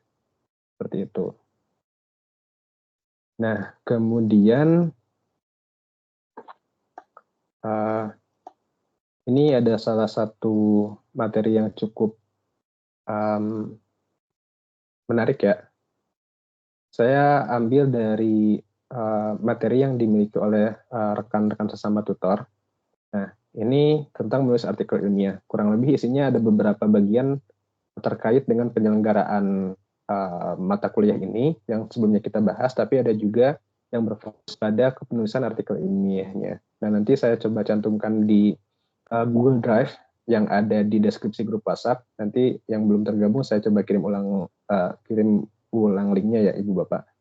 Nah, jadi ada bagian-bagian yang cukup membantu dalam proses pelaksanaan atau penyelesaian tugas-tugas bagi Bapak Ibu.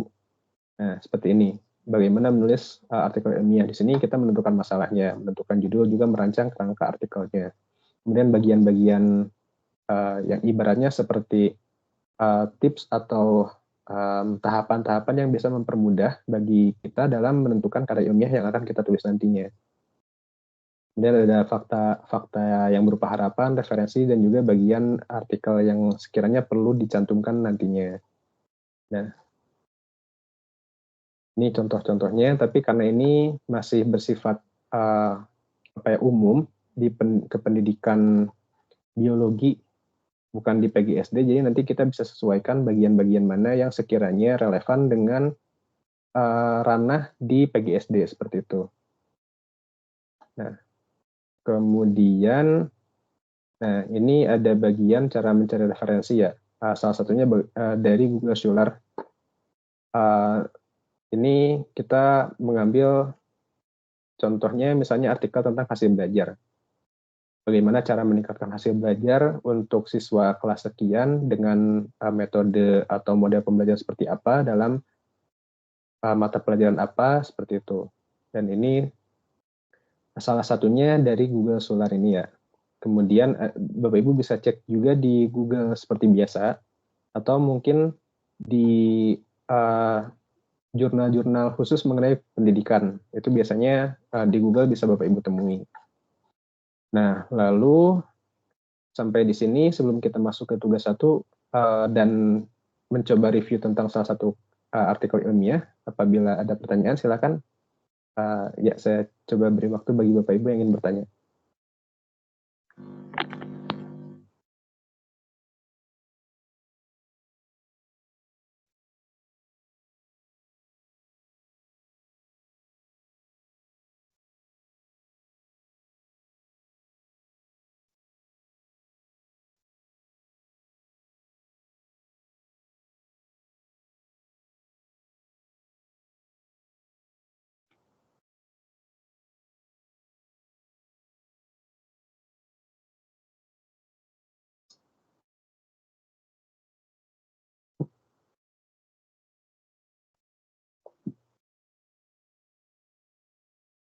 Ya, baik, jika tidak ada pertanyaan, kita coba masuk ke tugas 1. Tadi ya sempat kita singgung bahwa tugas 1 itu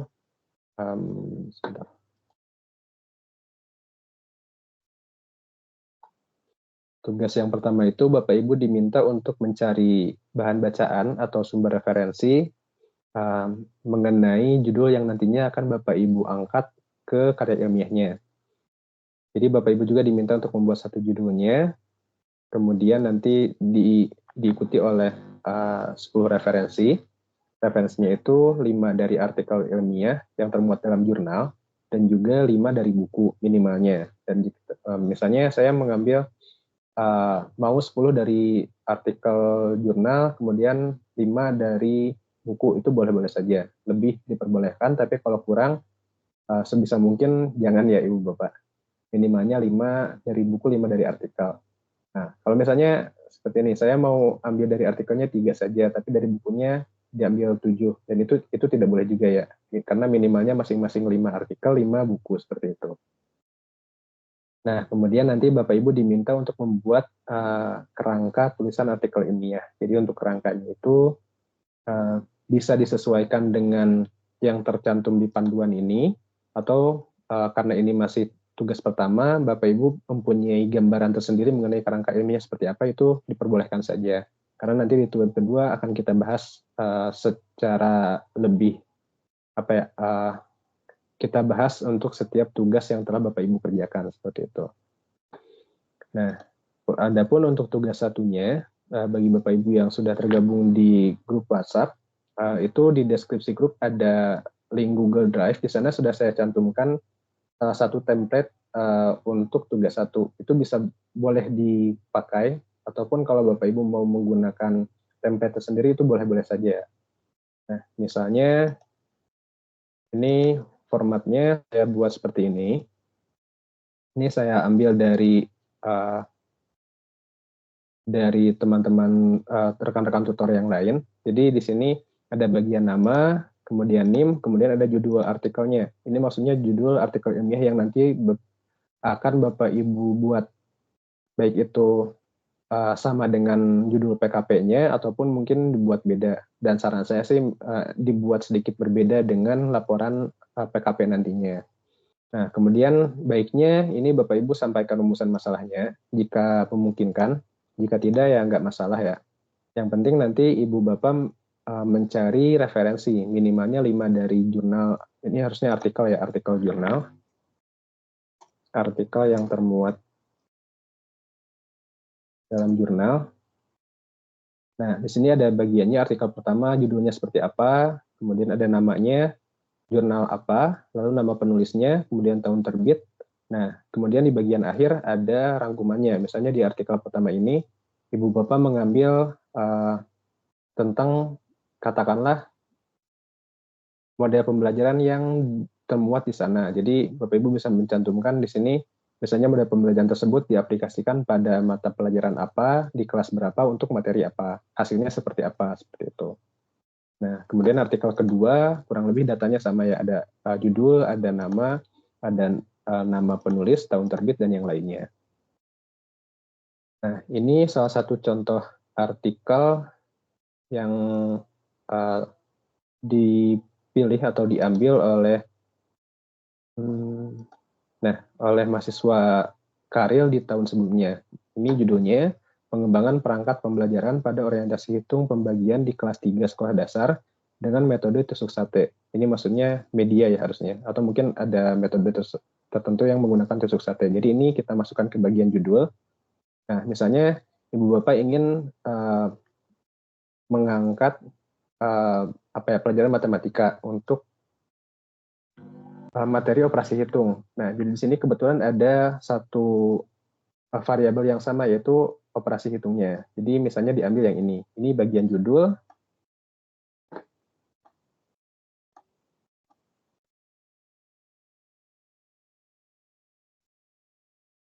Nah, ini bagian judulnya. Ya, kemudian di sini kalau Ibu Bapak mau pakai format ini silakan saja. Di sini ada bagian judul, ada nama jurnal. Nah, untuk nama jurnalnya biasanya seperti ini. Jurnal Review Pendidikan dan Pengajaran. Atau misalnya di beberapa penerbit yang lain, biasanya ya jurnalnya seperti itu ya, ada jurnal pendidikan dasar misalnya, atau jurnal pendidikan mata pelajaran apa, seperti itu. Nah, biasanya untuk identitas jurnalnya ini kita cantumkan juga volume, halaman, dan tahun terbitnya. Ini ada volume ke-6, nomor 4, terbit di 2023, halamannya mulai dari 931, seperti itu. Ini kita masukkan ke identitas di sini, ke nama jurnalnya. Kemudian kalau sudah ada ISSN boleh dimasukkan juga, atau ISBN-nya bisa juga dimasukkan. Kemudian ada nama penulis. Nah, ini nama penulisnya biasanya seperti ini. Ada keterangan angka kecil di bagian atasnya, itu menunjukkan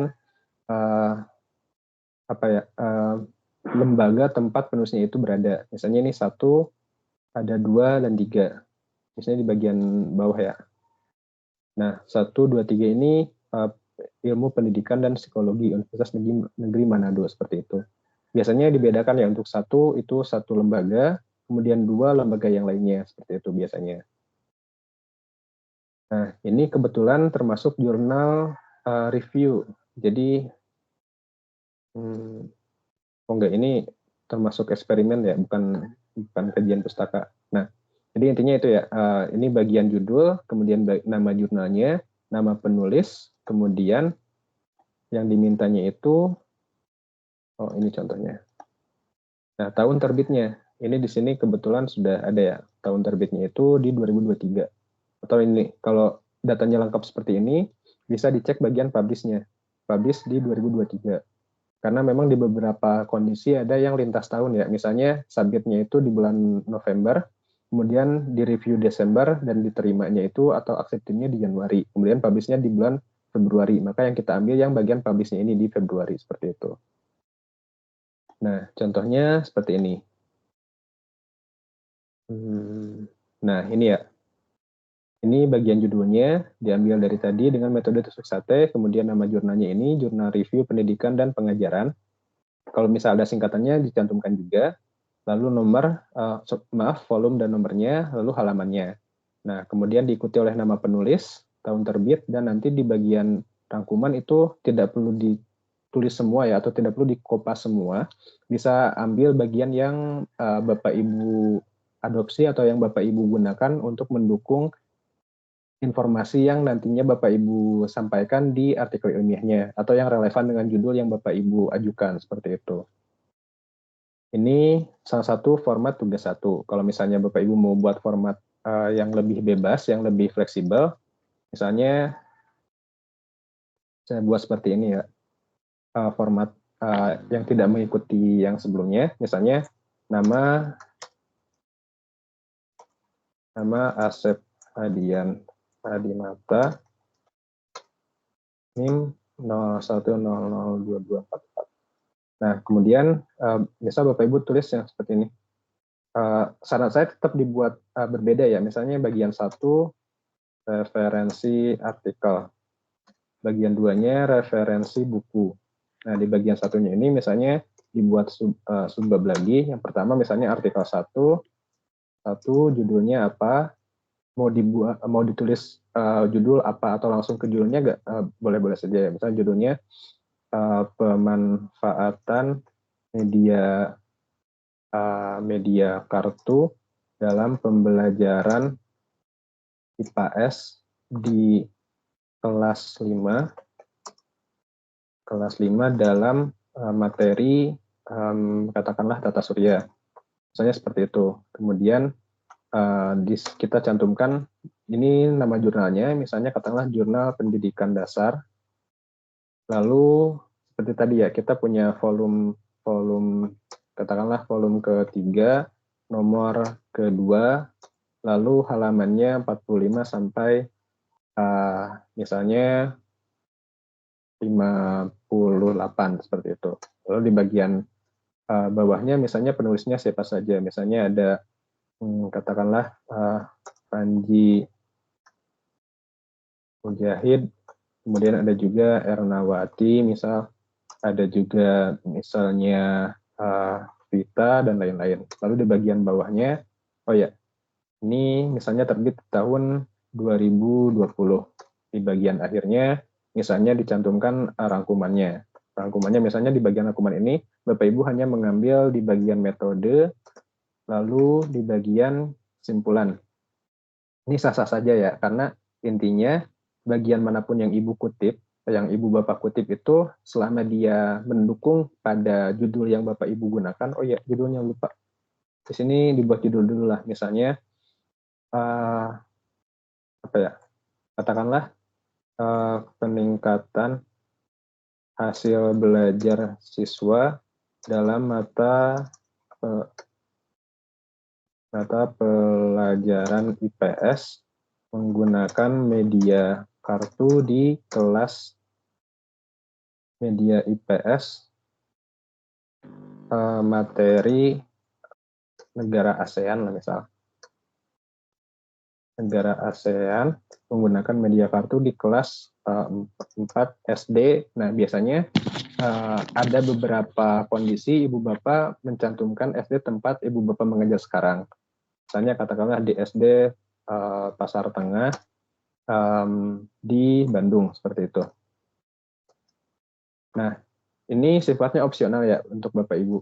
Jadi nanti ada ketentuan dalam menulis judul. Biasanya judulnya itu kurang lebih sama dengan halaman ya, antara 10 sampai 25 kata. Jadi untuk identitas sekolahnya ini bisa Bapak Ibu cantumkan, bisa juga tidak perlu. Yang penting 10 sampai 25 kata ya biasanya. Jadi nanti untuk lebih detailnya kita bisa cek ulang di bagian panduan karya ilmiahnya. Nah, jadi kembali lagi ke tadi, untuk identitas sekolah itu bisa dicantumkan, bisa juga dibuat singkat. karena ini cukup membantu dalam menurunkan tingkat plagiasinya nanti. Nah, seperti itu. Nah, oke, ini judulnya seperti ini. Nah, saya ingin mengambil mata pelajaran IPS, kemudian menggunakan media kartu, materinya ASEAN. Nah, di sini saya ambil artikel yang membahas mengenai media kartu. Jadi di sini media kartu, media kartunya yang kita sorot, yang nantinya dapat membantu dalam menjelaskan judul atau isi dari artikel yang akan saya tulis seperti itu. Nah, kemudian misalnya ini saya ubah tidak sistematis seperti ini. Katakanlah artikel 1 judulnya seperti ini, kemudian diikuti oleh tahun terbit 2020, boleh-boleh saja. Ini penulisnya, lalu di bagian akhir ada rangkumannya, seperti itu. Atau misalnya Bapak Ibu nulisnya rangkumannya dulu. Misalnya artikel 1, rangkumannya apa? Rangkumannya, ya misalnya di sini ya, rangkumannya apa, lalu di bagian akhir Bapak Ibu tuliskan judul, judul artikel, nama jurnal, kemudian penulisnya siapa saja, seperti itu boleh-boleh saja. Ini hanya masalah formatnya saja, yang penting isinya itu ada judulnya, ada artikel atau referensi yang Bapak Ibu pilih dari artikel, juga dari buku, seperti itu. Nah, untuk buku, ini sifatnya lebih fleksibel dibanding artikel ilmiah tadi. Jadi misalnya Ibu Bapak mengambil dari modul yang ada di UT, di semester-semester sebelumnya, itu boleh-boleh saja. Yang penting, apa yang ada di dalamnya atau isinya itu memuat memuat variabel-variabel atau materi atau mungkin teori yang mendukung beberapa informasi yang Bapak Ibu sampaikan di artikel ilmiahnya atau di draft artikel ilmiahnya nanti, seperti itu. Jadi tidak harus buku cetak. Kalau Bapak Ibu dapatnya e-book, boleh sampaikan. Bapak Ibu pakainya modul BMPUT untuk mata kuliah tertentu, boleh juga disampaikan, seperti itu. Nah, kemudian di bagian akhir, ini untuk format yang tadi ya.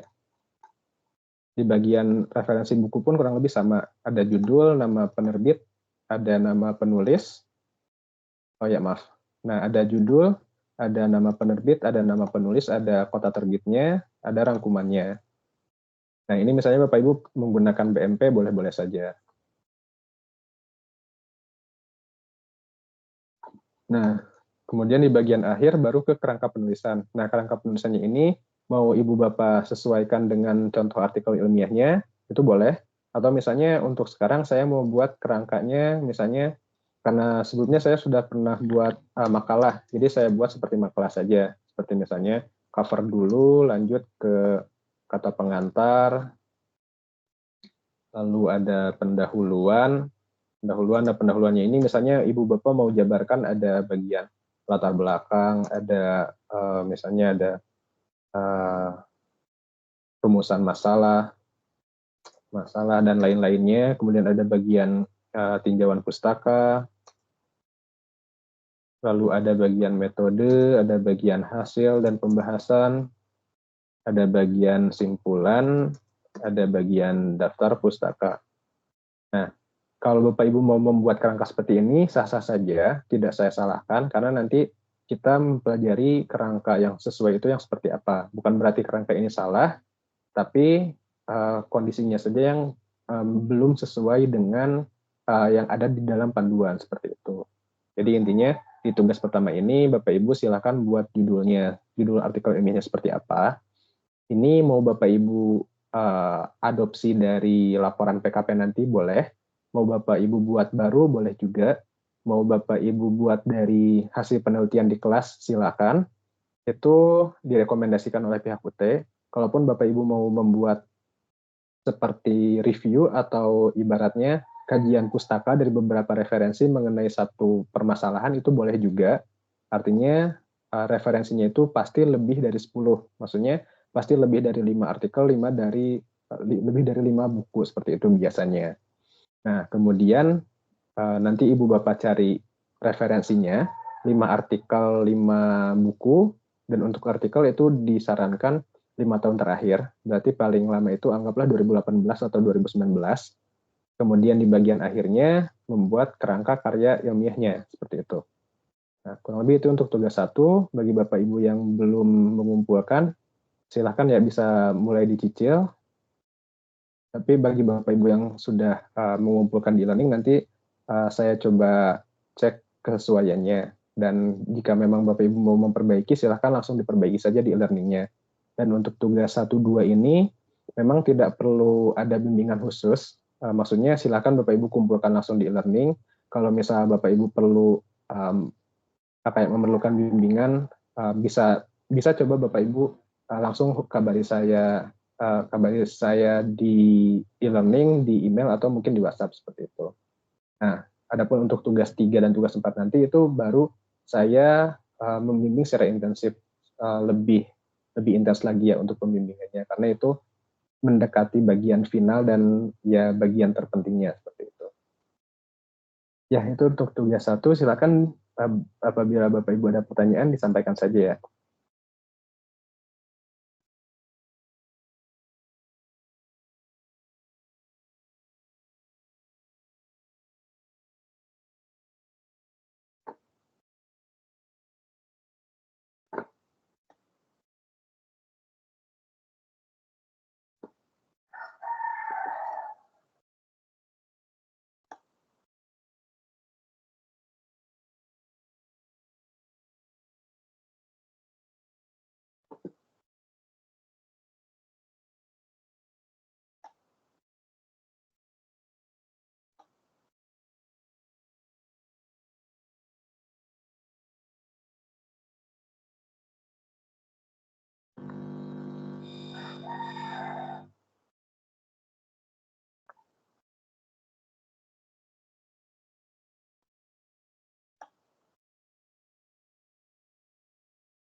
Ya, silakan bagi Bapak Ibu apabila ada pertanyaan mengenai perkuliahan atau tutorial KRIMing ini, ataupun mengenai tugas satunya, silakan ditanyakan saja Ibu Bapak.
Ya, baik.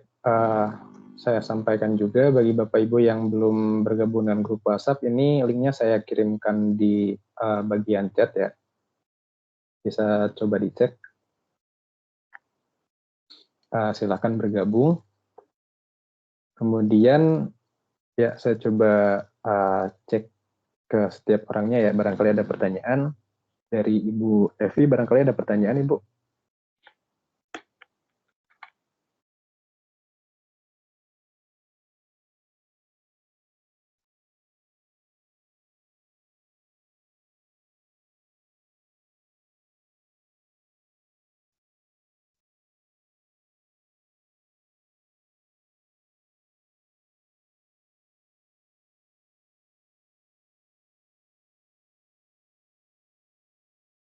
Ya, saya coba tegaskan lagi. Barangkali ada pertanyaan dari Ibu Bapak yang lain. Silakan. Assalamualaikum Pak, izin bertanya. Silakan Pak. Waalaikumsalam.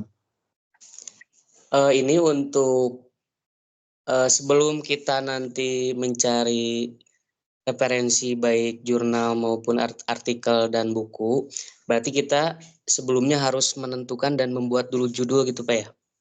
Ya, betul Pak.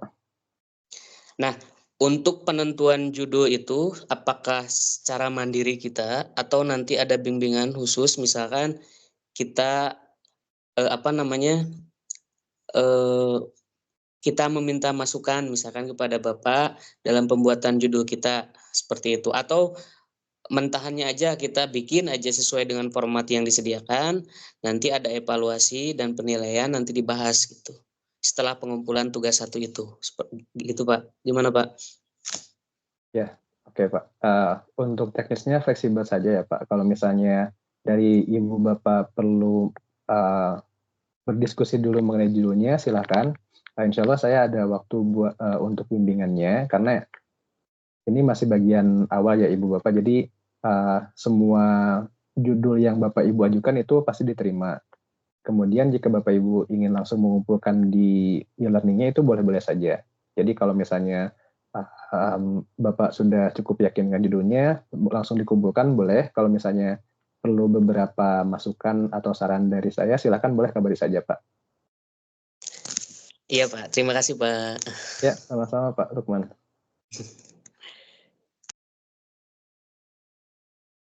Oke, dari Bapak Ibu yang lain barangkali ada pertanyaan yang berbeda, dipersilakan.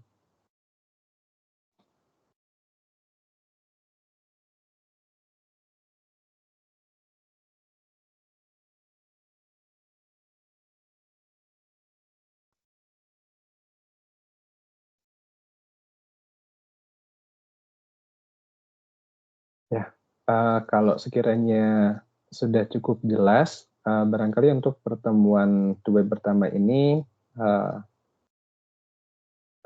sebelum ditutup ya, ini ada satu contoh artikel ilmiah yang hasil dari mahasiswa semester lalu.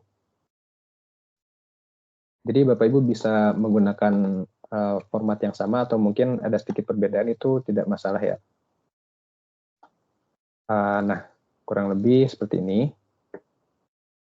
Nah, ini ada bagian judulnya, kemudian ada nama penulis. Biasanya ini nama pertama itu nama Ibu Bapak selaku mahasiswa atau penulis utamanya. Jika Bapak Ibu mengambil dari PKP atau PTK, maka tutor atau dosen PTK-nya, biasanya tutor PTK atau PKP-nya itu dicantumkan juga. Lalu yang terakhir itu tutor karya ilmiahnya.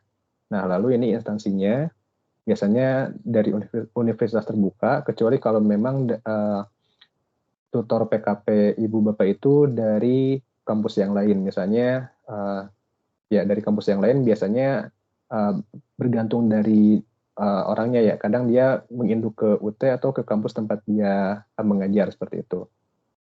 Lalu nanti ada emailnya ini email Ibu Bapak. Biasanya disarankan menggunakan email e-kampus yang disediakan oleh UT, seperti itu. Nah, lalu ada bagian abstraknya. Ini bisa dibilang rangkuman dari keseluruhan artikel ilmiah yang Bapak Ibu tulis. Ada bagian kata kunci, lalu bagian pendahuluan. Nah, pendahuluannya ini kita buat satu bagian utuh, tidak dibuat per subbab ya, seperti latar belakang, kemudian perumusan masalah, tidak buat seperti itu. Di sini ada beberapa kutipan-kutipan atau citasinya. Misalnya yang pertama, menurut Nugroho Ningtyas pada tahun 2013, ini belajar itu melibatkan proses pengamatan dan seterusnya, seperti itu. Nah, ini untuk proses pengutipan seperti ini kita pelajari di tugas kedua nanti, dan apabila Bapak Ibu mau tertarik untuk mempelajari lebih awal, saya persilahkan. Ini contohnya ada di deskripsi grup WhatsApp ya, bisa Bapak Ibu cek. Nah, kemudian di bagian selanjutnya ada bagian metodenya. Metodenya ini misalnya Bapak Ibu mengambil PTK, penelitian tindakan kelas, itu termasuk salah satu metodenya. Apabila Bapak Ibu melakukan atau membuat artikel non-eksperimen, Misalnya dengan pengumpulan beberapa artikel dan buku itu boleh-boleh saja. Jadi nanti kita anggapnya metodenya non-eksperimen, kemudian jenisnya review atau kajian pustaka seperti itu. Nah, kemudian di sini ada beberapa penjelasan, misalnya mengenai jenis model pembelajaran inquiry, lalu ada instrumen penilaiannya dan lain-lain. Kemudian ada bagian hasil dan pembahasan, ada ini misalnya skema siklus PTK-nya, lalu ini hasil yang didapat, misalnya disajikan dalam bentuk tabel. Selain tabel, bisa juga dibuat dalam bentuk grafik seperti itu. Jadi beberapa hal yang sifatnya visual itu umumnya ditampilkan di artikel ilmiahnya, karena itu dapat membantu pembaca agar lebih mudah memahami apa informasi yang Bapak Ibu sampaikan seperti itu. Nah, seperti ini ada ada hasil prasiklus, kemudian setelah siklusnya, siklus 1, siklus 2 seperti itu. Misalnya Bapak Ibu mengambil metode PTK. Kemudian di bagian menjelang akhir ada simpulan dan sarannya. Simpulan dari kegiatan yang penelitian yang telah Bapak Ibu kerjakan, ada bagian sarannya. Sarannya misalnya mengenai kekurangan atau hasil yang didapatkan tidak maksimal karena ada beberapa kendala, itu bisa dicantumkan di saran. Dan jika diperlukan, ini bisa juga Bapak Ibu cantumkan tindak lanjutnya seperti apa. Nah, lalu ada daftar pustakanya. Nah, seperti ini kurang lebih. Jadi nanti untuk penulisan daftar pustaka pun kita bahas lebih rinci di tugas 2, seperti itu Bapak Ibu. Ini contoh sekilasnya. Nanti di tugas kedua kita bahas mengenai tugas 1, tugas 2, dan penulisan pengutipan, penulisan daftar pustaka, hingga kita coba bedah salah satu karya ilmiah, mungkin karya ilmiah yang ini atau karya ilmiah yang lain terkait dengan ranah atau rumpun PGSD seperti itu. Nah, bagi Bapak Ibu yang sekiranya hari ini berbarengan dengan kegiatan yang lain dan tidak full mengikuti TWIM-nya, nanti saya coba sediakan link rekamannya, jadi bisa Bapak Ibu cek kembali jika memang diperlukan. Ya, seperti itu sekilas tentang contoh karya ilmiahnya. Silakan barangkali ada pertanyaan yang lainnya dari Bapak Ibu. Bapak izin bertanya. Ya, silakan Bu. Untuk deadline pengumpulan tugas 1 kapan ya Pak? Untuk di e-learning itu masih jatuh temponya tuh 24 Juni. Ya.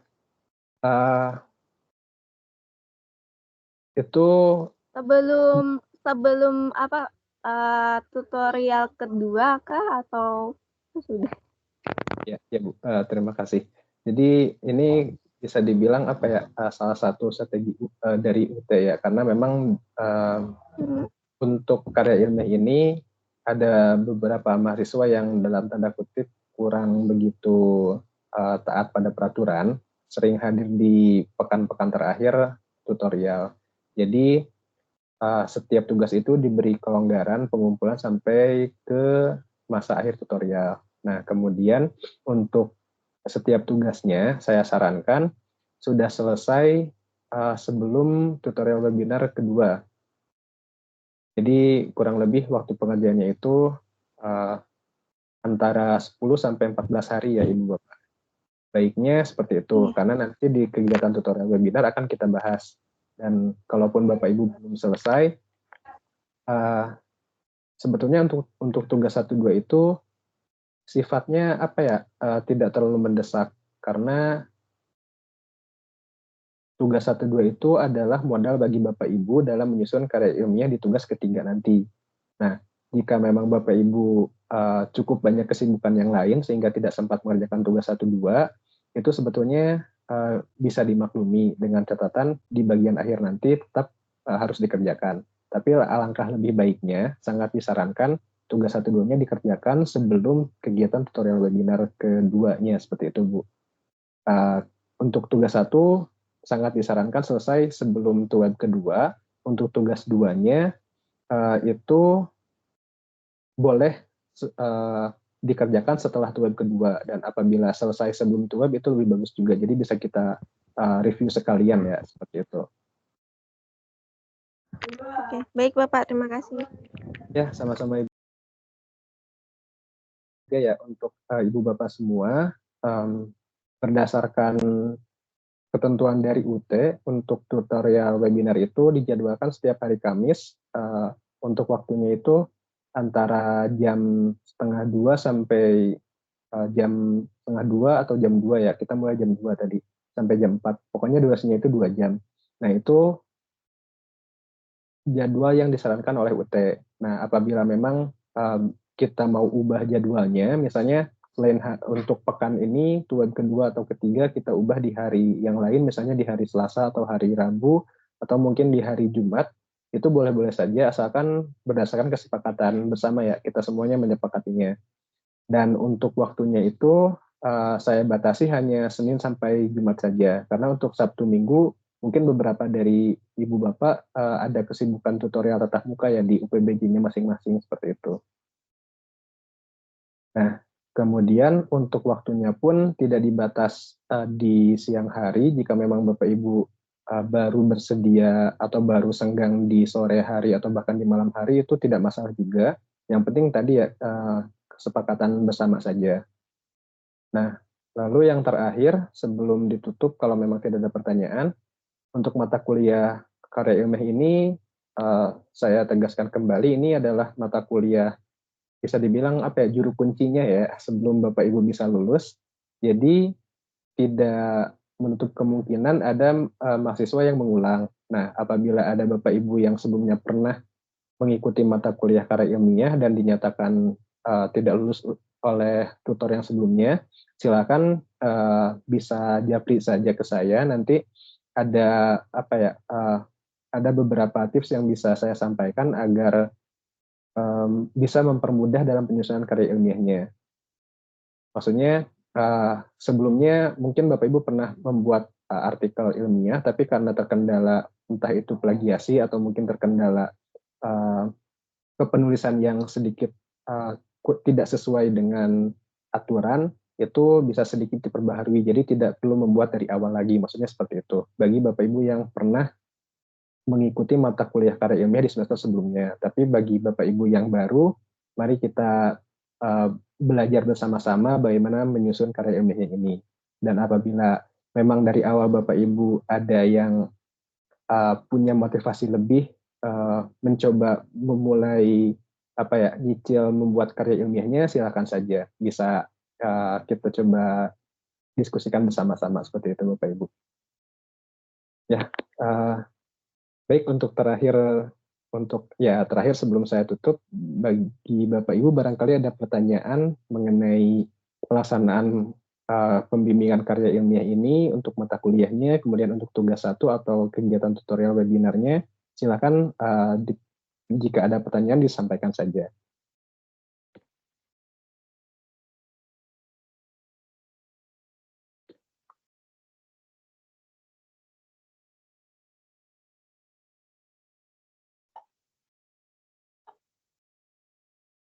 Ya, kalau misalnya tidak ada pertanyaan, sebelum saya tutup, saya mau minta izin dan kerelaannya bagi Bapak Ibu semua untuk menyalakan kameranya ya untuk kebutuhan dokumentasi.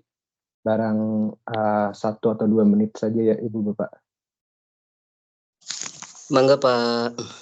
Ya, siap. Terima kasih Bapak. Ya, terima kasih Ibu Bapak semuanya. Oke.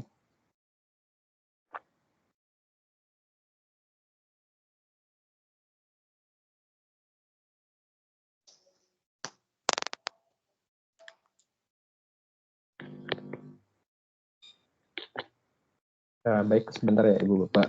Saya coba sesuaikan dulu.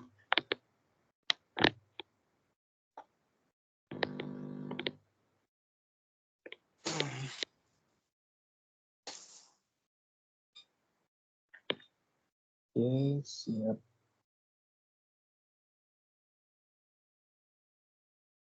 Iya, terima kasih banyak bagi Bapak Ibu. Ya, saya rasa untuk web pertama kali ini saya cukupkan sekian. sekali lagi saya sampaikan terima kasih karena Bapak Ibu yang memprioritaskan hadir di sela-sela kesibukannya. Dan untuk tutorial webinar kedua, ketiga, dan seterusnya, yang pertamanya dijadwalkan di hari Kamis, jam 2 itu bisa kita ubah jika memang semuanya sepakat ya, kita ubah hari atau waktunya. Nah, kemudian saya rasa untuk kali ini sekian yang dapat saya sampaikan. Terima kasih banyak atas perhatian dan antusias dari Ibu Bapak semuanya. Mohon maaf atas beberapa kesalahan atau mungkin ketidaksesuaian yang saya sampaikan yang kurang berkenan di hati Bapak Ibu semuanya. Mudah-mudahan dengan diawali tutorial webinar ini kita dapat saling bekerja sama untuk menyelesaikan karya ilmiah yang telah Bapak Ibu ambil di semester ini hingga nantinya menjadi syarat kelulusan bagi Bapak Ibu semuanya. Ya, sekian dari saya. Silakan Bapak Ibu untuk melaksanakan kegiatannya kembali, untuk melanjutkan kegiatannya. Terima kasih. Assalamualaikum warahmatullahi wabarakatuh. Waalaikumsalam. Waalaikumsalam warahmatullahi wabarakatuh. Ya, silakan Bapak Ibu, mangga. Sudah boleh live ya, sudah boleh keluar. Izin live Pak, teman-teman Ya, semuanya. silakan Bapak Ibu, sama-sama.